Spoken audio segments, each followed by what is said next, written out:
Welcome to Penrose Learning, where we make understanding easy. You begin by signing in and confirming access to Dynamics 365 sales. Ensure your license and security role are in place, because without them you cannot proceed. Once authenticated, select the sales app and the correct environment. This ensures you work with the right data set. Make sure multi-factor authentication is enabled if your tenant enforces it.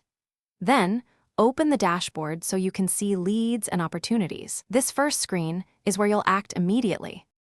You now capture and qualify leads. Create a lead using Quick Create, filling contact, company, source, and an estimated value so reporting stays accurate.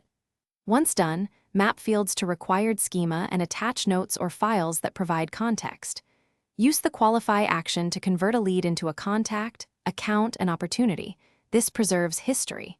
If the lead is irrelevant, disqualify with a reason to keep your pipeline clean. Make sure to set owner and follow up tasks immediately.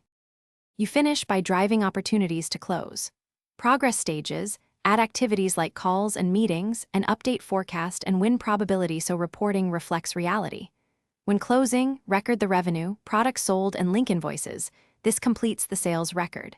If a sync or workflow fails, first check security roles and permissions, then review integration connectors and system jobs. Often a paused process is the culprit. Finally, validate data integrity and rerun the failing job once fixes are applied. Thanks for watching. If this was helpful, leave a like and consider subscribing. See you next time.